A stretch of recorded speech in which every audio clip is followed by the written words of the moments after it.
What's your name madam? Suparna. Suparna. Suparna ji के लिए ज़रा तालियां please. Suparna ji, so start with, we will go with the test. Okay?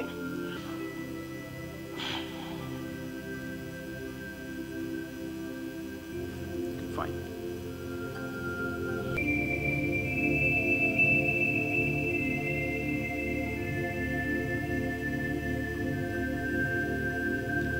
It seems like Maza. Is it? Okay, fine. Correct? Okay, fine. Now the second one, you have to visualize or you have to feel actually the smell. जो recently आपने 1 या 2 दिन में you have interacted with the smell. आपके connection में वो smell आ चुका है ऐसा. Only you have to feel intensely that smell.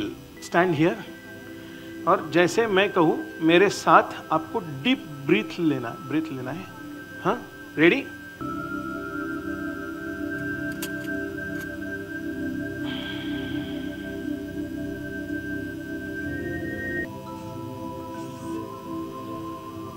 Mix. I'm getting something like this. You can say it out. Actually, I've been thinking about 2 things. One is the fragrance of my talcum powder, and the other is the Frankie that I smelled while I came. I have written something, one of that. Visualize some sound which is very familiar or you have just cross across. अभी सुना हुआ ऐसा कुछ sound हो तो उसको visualise करना है.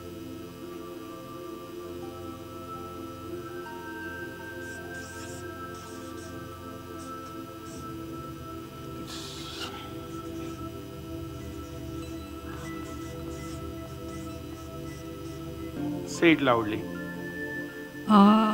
Train की whistle.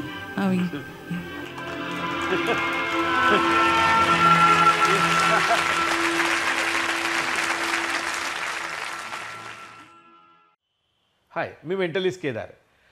मेंटलिझम किंवा मेंटलिस्ट हा शब्द बऱ्याच वेळा ऐकलेला असतो लोकांनी, पण नेमकं काय हे माहीत नसतं. तर मेंटलिस्ट अगदीच सोप्या भाषेत सांगायचं तर माइंड रीडर म्हणून लोकांना थोडक्यात माहीत असतं. पण ते माइंड रीडर एवढंच मर्यादित नाही आहे, लिमिटेड नाही आहे. It's a wide term mentalism. Unfortunately मेंटलिझमला प्रतिशब्द मराठीत नाही आहे. मीच एक तयार केलेला शब्द आहे, तो मानसकार म्हणून आपण म्हणता येईल. SMS प्रोडक्शन्स निर्मित जर्नी. मेंटलिझम हा प्रकारच वेगळा आहे आणि ते माहीत होतं मला, पण त्याला तेवढा अभ्यास लागणार होता मला. मी त्याला तेवढा वेळ देत होतो throughout the process. Of course मेंटलिझमचे बरेच इफेक्ट जादूमध्ये कॉपी केले जातात आणि ते येत असतात, त्याला निग्लेक्ट करतो आम्ही. पण ज्यांना माहिती आहे की मी त्यांच्या मनातलं ओळखलं आहे त्यांना तो शॉक असतो आणि तेवढा आम्हाला इनफ आहे. आम्ही काय. आणि एकतर निश्चित आहे की मी माझ्या कार्यक्रमाची सुरुवात करताना 2 लाईन्स सर्वात महत्त्वाच्या येतात की this programme no way supports or promotes any form of superstition. किंवा अंधश्रद्धा नाही आहे की मी बाबा किंवा दैवी चमत्कार नाही आहे. हे सायन्स आहे प्रॉपर, हे शास्त्र आहे आणि त्या शास्त्राचा आधार घेऊन आम्ही हे करतोय, जो प्रयोग करतो ते. आणि ह्याला काहीतरी एक बेस आहे. पण हा बेस उद्या मला जमतो म्हणून माझ्या मुलाला पण मी शिकवीन आणि त्यालाही जमेल ह्याची गॅरंटी नाही आहे, असं आहे. त्यामुळे हे सायन्स त्यालाच डेव्हलप करावं लागतं आणि त्यालाच पुढे न्यावं लागतं, असं आहे. आणि हे स्वतः अनुभव ज्यावेळेला आपण एखाद्या वेळेला एखाद्याच्या मनातलं कसं ओळखावं किंवा काय ओळखावं तर शास्त्राने समोरच्याला कळतं की अरे हे करेक्ट आहे माझ्या मनातलं, तेव्हा तो शॉक त्याला असतो आणि तो लोकांनाही असतो नॅचरली. 10वीच्या आधीची एक गोष्ट तुम्हाला सांगतो, जी एक छोटंसं लाईफ चेंजिंग म्हणतो, थोडासा तसा प्रकार असतो. माझ्या मामाने, एक दुसरा मामा माझा आउट ऑफ इंडिया होता, लंडनला होता. त्यांनी तिकडून मला एक स्पेशल गेम पाठवला होता वेगळा. तो इथे कुठेच मिळायचा नाही. आम्ही बिल्डिंगमधली सगळी मुलं एकत्र माझ्या वाढदिवसाला जमली होती. माझ्यामध्ये मी 8वीत वगैरे होतो, 7वीत किंवा 8वीत असेल. तो गेम त्यावेळेला त्यांनी आलेला बाकीच्या मुलांनी पण बघितलं. एक आमच्यापेक्षा 3-4 वर्ष मोठा मुलगा पण होता. तो त्या गेमनी फॅसिनेट झाला, खेळायला दे, मला खेळायला दे. आणि तेव्हा त्यांनी एक जादू मला दाखवली. आता जादू दाखवली, आवडली, ओके ठीक आहे. असं म्हणजे एक रबर होता, त्याच्यात ग्लासावर ठेवला रबर आणि कॉईन दाबलं आणि ते रबरातून कॉईन आरपार गेलं, ते ग्लासात पडलं, पण रबर तसा तसा होता. आय वॉज सो शॉक की अरे वा मस्त. पण त्याच्यानंतर त्यांनी मला सांगितलं की तू जर मला, आपण लहान मुलं असल्यामुळे विचारतो ना, हे मला कसं सांग ना, कसं सांग ना. तो बोला नाही जादू आहे, सांगणार नाही. म्हटलं बरं. त्याच्यानंतर तो बोला हे तुम्हाला गेम खेळायला देशील ना लंडनचा, तर मी तुला ती शिकवीन. म्हटलं हा घे आणि शिकव. I was not interested in that playing that game. मला त्या गेममध्ये एवढा इंटरेस्ट नव्हता जेवढा ते सिक्रेटमध्ये इंटरेस्ट होता. आणि ते सिक्रेट ज्या क्षणी त्यांनी मला सांगितलं त्या क्षणी माझ्यातला जादूमधला एक ट्रिगर इंटरेस्ट प्रचंड लेवलला डेव्हलप झाला. ज्या क्षणी मी त्याला गेम दिला त्या क्षणी त्यांनी गेम इलेक्ट्रिकला लावला, जो बॅटरीला लावायचा होता आणि तो जळला. तो तिथल्या तिथे गेम संपला. म्हणजे जो फॉरेनवरनं कधीही न बघता येणारा गेम पहिल्यांदा माझ्याकडे आला. तो पहिल्याच दिवशी त्यांनी इलेक्ट्रिकला लावून जाळला. पण मला त्याचं दुःख नव्हतं, एवढा मला आनंद होता की मला एक जादू मिळाली. आणि त्याच्या पाठचं सिक्रेट मला खूप इंटरेस्टिंग वाटलं. आणि त्याच्यानंतर असं कळलं की इकडे जादूचं दुकान कुठेतरी आहे. जादूचं दुकान ही संकल्पनाच पहिली वेगळी. आपण किराणा मालाचं दुकान, खाऊचं दुकान, बिस्किटांचं दुकान माहीत होतं. जादूचं दुकान हे त्यावेळेला पहिल्यांदा कळलं. आणि मग मी त्याच्यानंतर फोर्स केला घरच्यांना की मला एखादी जादू घ्यायची आहे. आणि मग मी तिथे जाऊन एक जादू वेगवेगळ्या घ्यायला सुरुवात केली.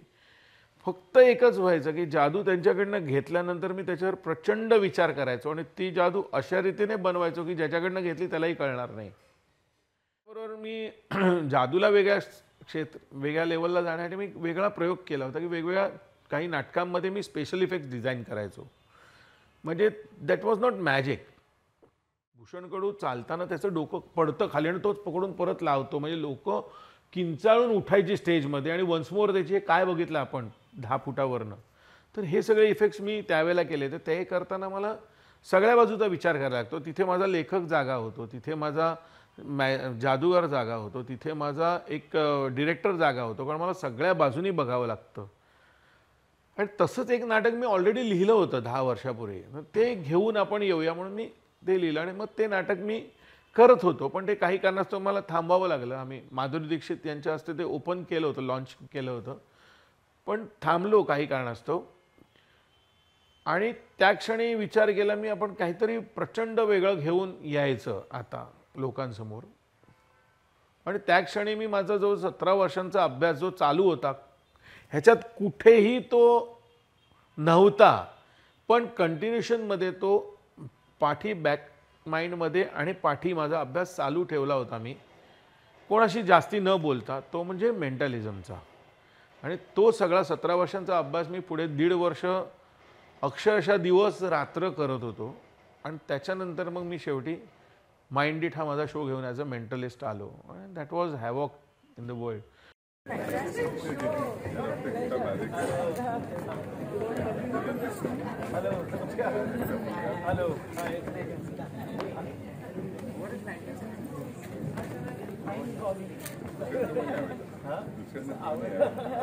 So nice of you.